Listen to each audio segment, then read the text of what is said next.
आणि आम्ही चौघं भावंड. त्यामुळे आईला पूर्वीच्या काळी काम खूप असायचं घरात. अगदी पहाटे 5 पासून 2-2:30 वाजेपर्यंत काम, धुणं भांडी लोटायचं, पुसायचं, कुटायचं, घरातली म्हातारी माणसं सांभाळायची.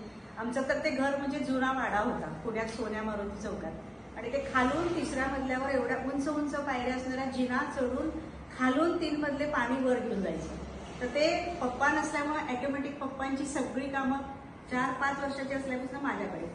दळप आणायला जा, सामान आणायला जा, इस्त्रीचे कपडे आणायला जा, सगळं बँकेत जा, जे काही बाहेरची कामं असेल ती, पाणी भरणे, म्हणजे थोडक्यात पप्पांची सगळी इनडायरेक्ट कामं ती माझ्याकडे असायची. त्यामुळे लहानपणापासून मला एकतर ह्या कामाची सवय होत गेली. त्यामुळे पहिल्यापासून मी बाहेर जास्त राहिले आणि घरामध्ये आईचं जे काही कष्ट करते मी त्याच्यातून ती आमच्या चौघांचा अभ्यास घ्यायची. ती मला एक चांगली इतकी आठवण आहे की 50-50, 100-100 किलो ती गहू घेऊन बसायची निवडायला, पाकडायला.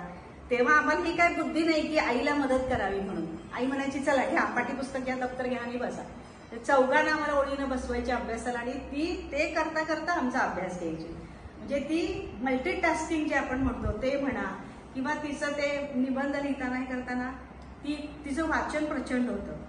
त्यामुळे ती आम्हाला निबंध लिहिताना करताना ती आम्हाला इतकं सुचवायची, सांगायची. माझा तर कायम म्हणजे कायम शाळेमध्ये माझा निबंध इतका सगळ्यांना आवडायचा. अगदी प्रत्येक वर्गात नेऊन वाचून दाखवायचे. ते फक्त आईच्या मार्गदर्शनामुळे. आणि दुसरं 2-2:30ला 3ला रिकामी झाली ना की आडवी पडली ना, ते एवढं माणूस जमलेलं 10 मिनिटं तरी झोपतं ना, पण मी तिला कधी झोपलेलं पाहिलं नाही. कुठलं तरी पुस्तक उघडणार की तोंडासमोर धरलं की टीव्हीचं वाचन सुरू. म्हणजे तेव्हा इतकं कळत नव्हतं, पण जेव्हा समजायला लागलं तेव्हा डोक्यात अरे एवढं आई करून सुद्धा वाचायचं सोडत नाही. स्वयंपाकघरात कुठं फळीवर ठेवलेलं असायचं पुस्तक, कुठं तिथं कुणा घाललं, मध्ये थोडा वेळ मिळाला की ती परत उघडणार, पुस्तक वाचणार, परत ठेवणार. म्हणजे त्याच्यातून पण तिनं हे सोडलं होतं. हा संस्कार वाचनाचा तिच्यामुळे माझ्यामध्ये घडला आणि जसं समजायला लागलं तसं जे मिळेल ते पहिल्यांदा वाचत गेले.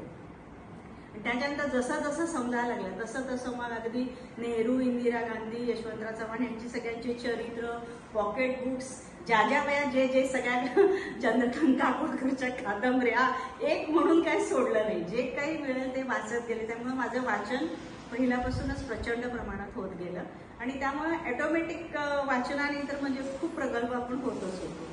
आणि शिवाय मला बाकीच्या सगळ्या गोष्टींची पण खूप आवड होती पहिल्यापासून. खेळणे, ॲथलेटिक्स सगळ्यामध्ये पार्टिसिपेट होणे, सगळ्यात भाग घेणे आणि भावंडांना सांभाळायला लागायचं. त्यामुळे ऑटोमॅटिक ती पण एक कर्तव्य दक्षता जी घरातली असायची. ती भावाला सोडायला जाणे, आणायला जाणे, त्यांना शिकवणे, सगळं आईच्या माघारी. फक्त एकच गोष्ट मला आठवते की मी 16 ते 18 वर्षाचं होईपर्यंत तुम्ही म्हणाल स्वयंपाकघरात तुला चपाती, डाळ, भात काही येत होतं का, तर मला कणिक बांधणे, गॅस बंद करणे, स्टोव पेटवणे, चहा करणे याच्या पलीकडे मला काही येत नव्हतं. कारण मी घरातली कामं करायला असायचीच नाही. आईला व्हायचं नाही म्हणून बाहेरचीच माझ्याकडे असायची. त्यामुळे अशा पद्धतीनं ते माझं सगळं बालपण गेलं. त्यामध्ये 8वीपर्यंत आम्ही पुण्यामध्ये होतो आणि 8वी नंतर माझ्या आजोबांची थोडीशी तब्येत खालीवर व्हायला लागली. मग आजी आजोबा आत्यांच्याकडे कोणतरी पाहिजे म्हणून आम्ही कराडला शिफ्ट झालो. ते परमनंट मग कराडलाच राहिलो.